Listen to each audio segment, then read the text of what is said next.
बच्चे प्राइवेट में पढ़ते थे, अब वो सरकारी में अगर आ रहे हैं तो स्कूलों की ज्यादा जरूरत पड़ेगी कि नहीं? स्कूल ज्यादा चाहिए कि नहीं? कहां से बैठाओगे उन 4 लाख बच्चों को? जगह चाहिए, स्कूल चाहिए। कोई नया स्कूल बना क्या? एक बार कोई नया स्कूल बना है? नहीं बना। जो पुराने हैं उन्हीं को जैसे किया गया उसी के आधार पर यह राजनीति की जा रही। दूसरा, 50 स्कूल बंद किए जा रहे हैं।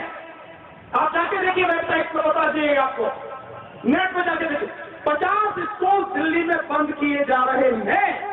तो आप एक सवाल ये पूछो, अगर 4 लाख बच्चे आ रहे हैं तो ये 50 स्कूल बंद क्यों किए जा रहे हैं? 50 और ज्यादा क्यों नहीं बनवाए जा रहे? इससे साफ जाहिर है कि कोई सुधार नहीं हुआ, कुछ बच्चे नहीं आए, केवल और केवल आपको वोट बनाया जा रहा है ताकि आप किसी भ्रम में पलकर केजरीवाल को अच्छा मानते रहो कि केजरीवाल ने आपके बच्चों का जीवन सुधार दिया। क्योंकि आपके पास समय नहीं है सच जानने का। सही बातें, सही आंकड़े आपके पास आ जाए, इसको आप जानना नहीं चाहते। आप केवल और केवल फ्री बिजली पानी नहीं मस्त हो।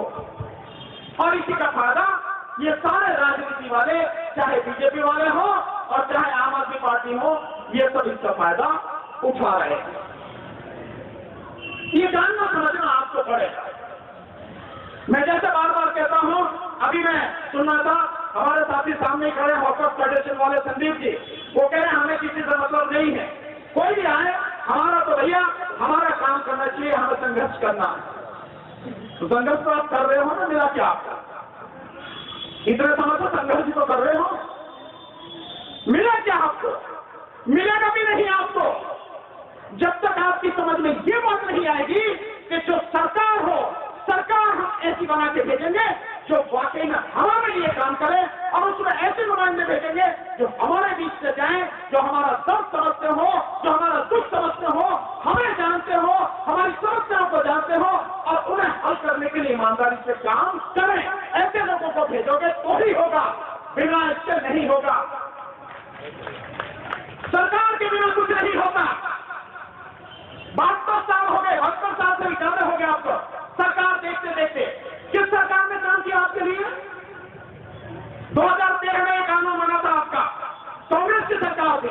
जिस हॉकर्स की बात कर रहे हो आप, ये कानून उसी समय बना था ना। 9 साल जिसको हो गए, क्या हुआ? क्यों लागू नहीं हुआ 9 साल में? और बीजेपी क्यों करेगी? बीजेपी तो आपको मिट्टी में मिलाना चाहती है। केजरीवाल क्यों करेगा? वो तो उन्हीं का भाई है। भाई किसकी पैदाइश है केजरीवाल? आरएसएस की पैदाइश है, अन्ना के आंदोलन से पैदा है ना। तो अन्ना किसका आदमी है? आरएसएस का आदमी, बीजेपी का आदमी। सारे पैसा, सारे आदमी, सारी सुविधाएं, सारा मीडिया उसके अन्ना के आंदोलन में सब आरएसएस के था। तो तुम्हारे लिए काम क्यों करेगा? और तुम्हें समझ में नहीं आ रहा कि जो नोट पर गणेश और लक्ष्मी छुपाना चाह रहा है वो आरएसएस का आदमी, तुम्हारा कहां से है वो? इसलिए तुम्हें समझना पड़ेगा। राजेंद्र पाल गौतम की बात करें, यहां बैठे हुए साथी हैं, वो जो कहा कि 10,000 लोगों ने जो है बौद्ध धर्म की दीक्षा ली। राजेंद्र पाल गौतम की बात मैं कर रहा हूं। राजेंद्र पाल गौतम का विभाग, जिस विभाग में मंत्री था, 20,000 करोड़ रुपया, अब तो बढ़कर 50,000 करोड़ हो गया। रुपए की बात कर रहा हूं मैं, 20,000 करोड़ पिछले 5 साल में जब इससे सरकार रही केजरीवाल की, शेड्यूल कास्ट का यानी तुम्हारा पैसा खा गया, जिसका हिसाब नहीं है आज तक।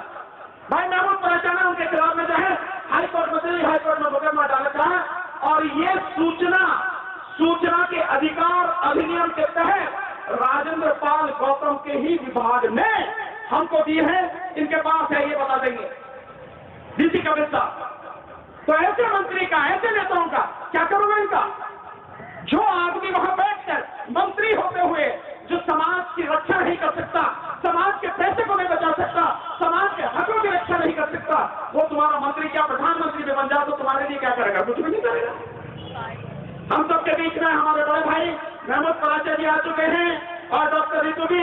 मैं चाहूंगा सब लोग एक बार जोरदार तालियों के साथ में उनका स्वागत करें। ताली बजाए यार, मेरे जोर से बजा नहीं सकते, क्या दिक्कत है?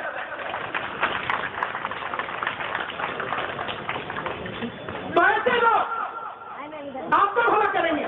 नहीं, ये केवल आपको लूट कर खाते रहे हैं और खाते रहेंगे जब तक आप समझोगे नहीं, जब तक आप समझकर उस तरफ आगे नहीं बढ़ोगे, कदम नहीं बढ़ाओगे, कुछ भी होने वाला नहीं है। और मैं बार बार कहता हूं, दिल्ली में 3 तरह की सरकार चलती है। एक केंद्र सरकार जिसमें मोदी जी कब्जे में है, एक राज्य सरकार था केजरीवाल कब्जे में है, और एक तीसरी सरकार एनसीपी की सरकार जिसके चुनाव होने वाले 4 दिसंबर को, जिसकी घोषणा हो चुकी है। ये 3 सरकारें हैं। आपके पास में मौका है कि तीसरी सरकार के लिए जो चुनाव हो रहा है, यहां आप अच्छे लोगों को भेजकर कम से कम एक आवाज मजबूती के साथ उठाने का प्रयास करें। तुम सड़क पर कितने भी चिल्लाते रहो, उसका कोई फर्क नहीं पड़ता। संविधान को अगर बदला जाएगा या संविधान की अगर रक्षा होगी तो सड़क पर किसी हालत में नहीं हो पाएगी। वो रक्षा होगी वहीं पर संसद में बैठकर, जब आपके सांसद पहुंचेंगे, एमपी पहुंचेंगे, जब आपके एमएलए पहुंचेंगे, जब आपके काउंसिलर वहां पहुंचेंगे, वहीं हम कह सकते। सड़क पर आंदोलन होता है लोगों को जगाने के लिए, और वो आपके बस की नहीं है। आप पूरी तरह से मर चुके हो। मैं यही सब कह रहा हूं सवाल, जैसे जो है उनका जमीन मर चुका है, आप भी, देश की जनता भी पूरी तरह से मर चुकी है। जिंदा लाशों के अलावा कुछ नहीं है। वो क्या बच रही है? इसलिए साथियों, इन सारी चीजों को समझने की जरूरत है। अभी हमारे साथी एक बात बहुत बढ़िया उन्होंने कही, बात जोश आता है और बढ़िया लगती है बात जब कही जाती है कि आप ये चंद मनुवादी लोग हैं, इनकी संख्या 15% है, इन्हें आप वोट देकर हरा सकते, बिल्कुल हरा सकते हैं, पर जब तक ईवीएम है तब तक नहीं हरा सकते। जब तक ईवीएम है तब तक आप इन्हें नहीं हरा सकते। लिख लो, आप कापी किताब कितनी भी भर लो, आप जिसको भी वोट देना चाहोगे दे दो, वोट जानी उन्हीं के खाते में है। उन्हें किसको जिताना किसको हराना ये वो जानते हैं, बैठ के सारे काम करते हैं, और आप आंख पे पट्टी बांध के बात जिए जा रहे हो। इसलिए मैं बार बार कहता हूं, इसलिए लगातार हम लड़ाई लड़ रहे हैं, आंदोलन कर रहे हैं, इस चुनाव व्यवस्था को सुधारने के लिए, और बातों के साथ साथ ईवीएम और वीवीपैट मशीन को हटाना बहुत जरूरी है। अगर इसे नहीं हटाओगे तो इतने ही नहीं, बस 2024 तक की बात है, 2024 में बीजेपी के आने के बाद ही तुम्हें किसी चीज की जरूरत नहीं पड़ेगी, तुम्हारे सारे अधिकार खत्म हो जाएंगे। इस देश में लोकतंत्र समाप्त होकर राष्ट्रतंत्र की स्थापना होगी, और फिर उसके बाद आप गुलामों की तरह जिंदगी जियोगे। 2 ही तरह के लोग होंगे, या तो गुलामों की तरह जिंदा रहोगे, और या जो गुलाम नहीं बनेंगे वो लड़ेंगे और मरेंगे मारेंगे, यही होगा, इसके अलावा कुछ नहीं होगा। इसलिए इसे अगर बचाना है, इस देश को, अपने आने वाली पीढ़ी को बचाना है, तो ईवीएम को हटाना बहुत जरूरी है। हम लगातार आंदोलन करते हैं, लोग नहीं आते। एक तरीका निकाला है, एक फॉर्म बनाया है, उस पर लोगों के दस्तखत करवा रहे हैं, उनका नाम, वोटर आईडी नंबर, उनका मोबाइल नंबर, और फिर उनके दस्तखत। सिर्फ इतनी चीजें चाहिए। फॉर्म लाया हूं मैं, गाड़ी में रख के अभी निकलवाता हूं, हमको आपको दूंगा, सब लोग लेके जाना। और एक फॉर्म पर आगे पीछे 25 लोगों के दस्तखत होते हैं, नाम लिखे जाते हैं, 25 लोगों के। आप चाहे फॉर्म की फोटो कॉपी भी करा सकते हैं।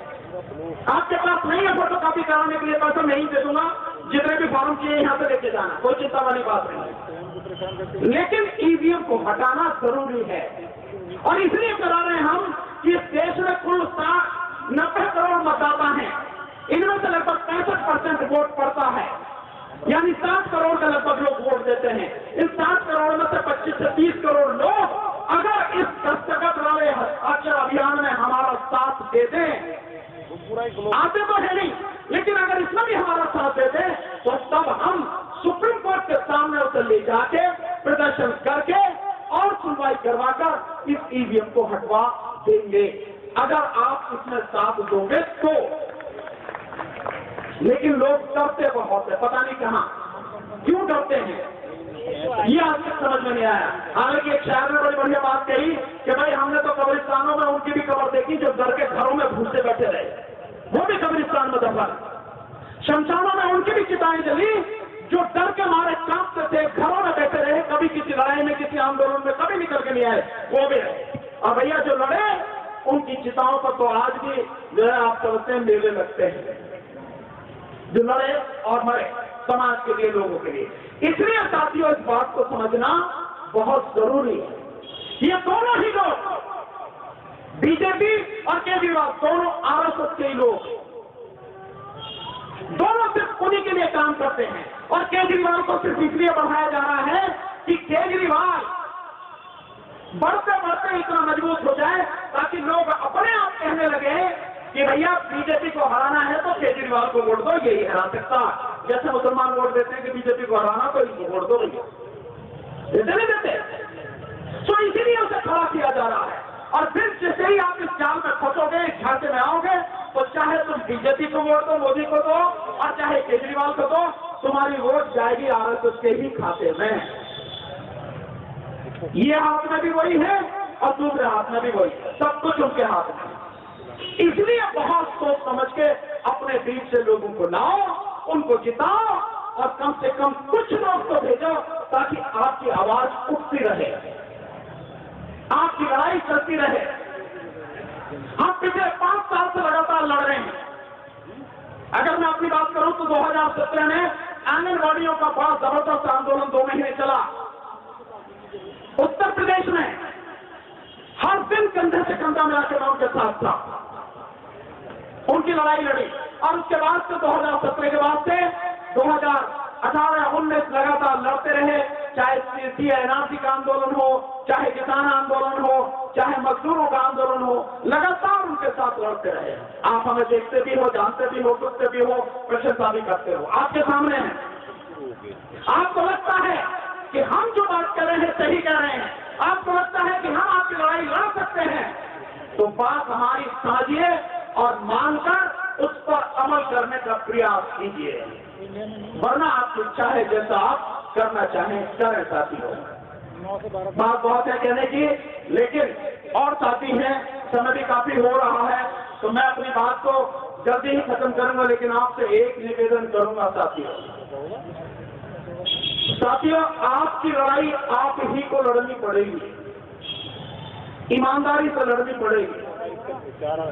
अगर आप ये जो दौर शुरू हुआ है 1 महीने का, इसमें बहुत लोगों को दारू पिलाई जाएगी, पैसे दिए जाएंगे। इस 1 महीने में जितनी भी दारू पी सकते हो पी लो, और अगर कहीं से ज्यादा मिल जाओ तो घर में भी रख लो, लेकिन उसे भी कितने दिन तक पियोगे ये भी आप समझ लेना। जितने पैसे आपको दिए जाएंगे वो पैसे भी आप ले लोगे तो कितने दिन गुजारा होगा। और जो फ्री में आपको दिया जा रहा है वो कितना दिया जा रहा है, आपसे इतना सारा लिया जा रहा है और मुट्ठी भर के आपको दिया जा रहा है, बाकी सब लूट लिया जा रहा है। अगर इसी में आपको वोट देनी है तो आपको तबाही से कोई नहीं रोक सकता, आपकी तबाही होनी कोई नहीं बचा सकता। और अगर आप वाकई में कुछ बदलना चाहते हैं, कुछ अच्छा देखना चाहते हैं, तो हमारा साथ दीजिए और हमारे साथ कदम से कदम मिलाकर चलिए। साथियों, मुस्लिम समाज के भाइयों से एक बात, कोई कहेगा नहीं, मैं कह रहा हूं आप वोट देते हो बीजेपी को हराने के लिए, यही ट्रेंड है आपका। पूरे भारत में आपसे किसी को वोट मांगने की जरूरत नहीं है, वो मांगता भी नहीं आप, क्योंकि उन्हें मालूम है कि जो बीजेपी को हराने की स्थिति में होगा मुस्लिम वोट सारा उसी को मिलेगा। हो गया काम? तो फिर आपके पास क्यों जाएगा कोई? क्योंकि आपने तो पहले ही तय कर रखा है ना, वो आप ही सोचेंगे कि कौन हराने वाला है, आप ही को तय करना है, तो कोई क्यों जाएगा वोट मांगने? और बीजेपी जाएगी नहीं, क्योंकि उसको तो मालूम है हमें तो देंगे नहीं, हमें तो हराने के लिए वोट देंगे। तो बीजेपी ने तो आपको टिकट देना भी बंद कर दिया है, इसलिए कहानी खत्म। और इसलिए जो संविधान उनका बन रहा है उसमें आपका वोट का अधिकार ही खत्म कर दिया, ना रहेगा पास ना बजेगी बात। हो गया ना काम? और दूसरा, जिसे आप वोट देते हो वो आपकी बात क्यों सुनेगा? उसे तो मालूम है ना, मैं कहा थोड़ी बहनों ने तो अपने आप को दी थी, तो जब आप अपने आप ही वोट दिया पार्टी आए हुए हैं, तब वो तुम्हारी बात क्यों करेगा, क्यों मानेगा? इसलिए हर कोई आपको वोट बना रहा है, हर कोई आपको धोखा दे रहा है, तो समझना आपको है। ये पक्की बात है, मैं भी इस बात को कहता हूं बार बार, बीजेपी को हराना बहुत जरूरी है। देश के लिए सबसे खतरनाक पार्टी, सबसे खतरनाक लोग अगर है तो बीजेपी के हैं। उसको हराना निश्चित है, बहुत जरूरी है, लेकिन उसके साथ साथ उन्हें भी हराना जरूरी है जो बीजेपी के ही दूसरे भाई हैं, छोटे भाई हैं, बराबर के भाई हैं और आरएसएस के लोग हैं।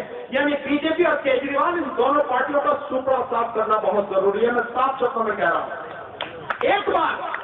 दूसरी बात, मुस्लिम समाज से मेरी निवेदन है, जिसको भी वोट दो उसे कहकर दो, हमारा परिणाम चाहे जो भी हो चुनाव का, पर हमें आपकी बात सही लगी, आप आदमी सही लगे, हम आपके साथ में खड़े होंगे। हारो या जीतो, कम से कम वो आदमी तो एहसानमंद रहेगा आपका, वो आदमी तो आपके लिए लड़ेगा। हम आपकी आवाज उठाते हैं, सारे लोग आपकी आवाज उठाते हैं, और जब आप हमारे साथ ही नहीं हो, हमारे कहने से वोट ही नहीं देते, तो भैया आप जो मन में आता है करते रहो, मैं क्यों आपकी चिंता करूंगा? मुझे तो मालूम है कि आपको वोट देनी है बीजेपी को हराने के लिए, मेरे कहने से तो दोगे नहीं।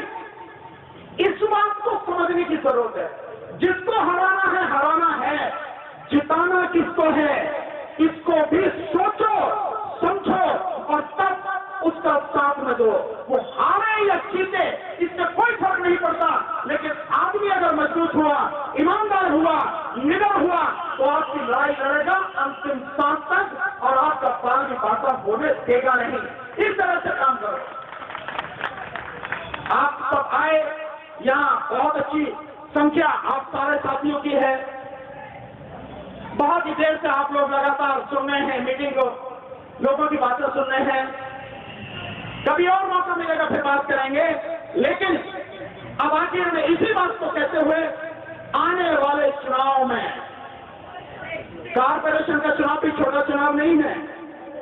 कॉर्पोरेशन के चुनाव में भी एक यहाँ पे एक चीज है जो आपको समझने की जरूरत है। एक विधायक को अपने क्षेत्र में काम कराने के लिए 2 करोड़ रुपए साल में मिलते हैं। 2 करोड़ रुपए साल के, अब हो सकता ज्यादा हो, पर मेरी जानकारी इतनी ही है। 5 मिल गए, 5 हो गए, 5 हो गए, तो कॉर्पोरेट के जो उससे 5 तो हो गए होंगे। अच्छा, उसके भी 2 हैं, तो उसके तीनों की मिलावट तो ज्यादा हो गए। पहले 2 थे और कॉर्पोरेशन जो था उसके काम करके 2.25 लाख रुपए थे जो उसको विकास कार्यों के लिए मिलते थे। तो ये कॉर्पोरेशन का चुनाव भी बहुत महत्वपूर्ण है, बहुत जरूरी है।